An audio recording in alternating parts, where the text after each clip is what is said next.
Bonjour à tous, j'espère que vous allez bien.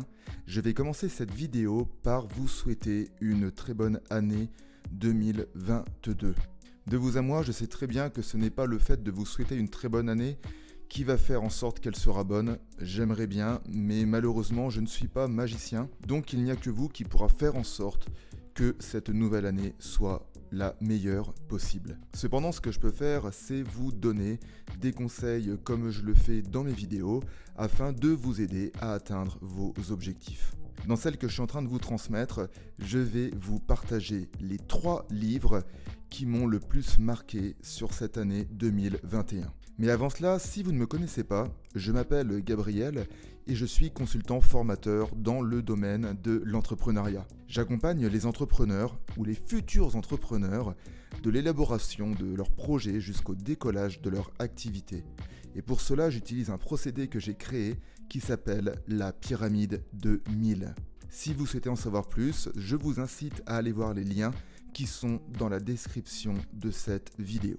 Quels sont les 3 livres qui m'ont le plus marqué cette année ? Ce choix que j'ai fait repose sur les 17 ou 18 livres, je ne sais plus, que j'ai pu lire en 2021. Et je ne peux pas vous cacher qu'il a été assez compliqué pour moi de faire un top 3. Parce que la plupart des livres que j'ai lus étaient vachement bien. Cependant, je me suis dit, pourquoi ne pas choisir le top 3 qui va parler à ta communauté ? Et étant donné que, normalement, si vous regardez ces vidéos, vous vous intéressez à l'entrepreneuriat, et donc je me suis dit qu'il serait plus intéressant de choisir les livres qui seraient en lien avec vos besoins potentiels. Donc, sans plus attendre, voici les 3 livres que j'ai à vous partager. Le premier livre est L'Enfant gigogne, écrit par Jean-Paul Fluteau. Jean-Paul est une personne que j'ai rencontrée en 2021. À ce sujet, vous pouvez aller voir l'interview que j'ai réalisée avec lui en juillet. Je vous mets le lien juste au-dessus. Et cet enfant gigogne est une thérapie brève qu'il a créée il y a pas mal d'années de cela en arrière. Pourquoi je vous parle de ce livre pour vous qui êtes peut-être entrepreneur ou futur entrepreneur ? Eh bien, c'est tout simplement parce que nous avons tous, d'ailleurs, qu'on soit entrepreneur ou non entrepreneur, nous avons des croyances ancrées, et quand je parle de croyances, là je vais plutôt axer sur les croyances limitantes qui nous empêchent d'atteindre certains de nos buts et qui nous emmerdent la vie, n'ayons pas peur des mots. Étant moi-même passé par là, j'ai découvert la thérapie de l'enfant gigogne il y a de cela environ 5 ans en arrière. J'ai fait 4 régressions depuis, et je peux vous dire que cette thérapie m'a aidé à diminuer de façon drastique la plupart des croyances limitantes qui m'empêchaient d'avancer sereinement sur mon chemin. Le livre vous permet de découvrir cette thérapie en douceur sans pour autant aller rencontrer un thérapeute et sans pour autant faire cette régression. C'est pour cela que je vous incite à le lire et je vous assure que rien qu'à la lecture, vous comprendrez d'où proviennent vos croyances et vos comportements négatifs que vous avez énormément de mal à enrayer. Passons au deuxième livre. Il s'agit d'un roman qui s'appelle « Le moine qui vendit sa Ferrari ». Ce roman est l'histoire d'un avocat qui a frôlé la mort en ayant une crise cardiaque. Suite à cette expérience, il décida d'arrêter son métier pour partir dans l'Himalaya afin de réaliser une quête spirituelle.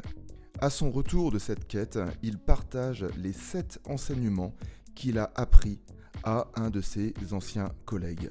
Eh bien, je peux vous dire que ces 7 enseignements vous permettent d'avoir une vie beaucoup plus sereine au quotidien, et vous comprenez aussi que la notion de matérialité n'est pas un élément fondamental pour être heureux. En somme, si vous aimez les romans initiatiques, je ne peux que vous conseiller de le lire.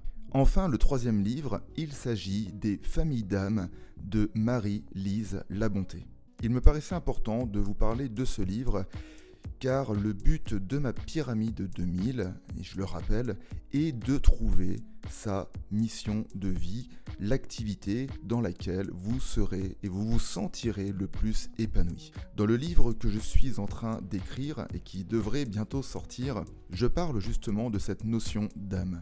À mon sens, ce livre est un très bon complément pour les personnes qui s'intéressent à ce sujet, parce que Marie-Lise Labonté vous parle des familles d'âme, et donc elle recense 13 familles qui ont des missions bien propres à chacune. En somme, ce livre peut vous aider à mieux comprendre pourquoi vous êtes sur Terre et peut aussi vous aider à découvrir votre mission de vie. Donc je vous incite à le lire, surtout dans le cas où vous seriez en train de chercher votre place ou alors vous seriez en train de chercher une activité dans laquelle vous pourriez vous épanouir. J'espère que ces 3 livres vous donneront envie peut-être d'en lire au moins un. N'hésitez pas à me laisser dans les commentaires, peut-être vous, si vous avez des livres qui vous ont beaucoup plu en 2021, eh bien n'hésitez pas à les partager. Je vous souhaite une agréable semaine, on se retrouve très prochainement et n'oubliez jamais que toute évolution provient d'une action. Ciao.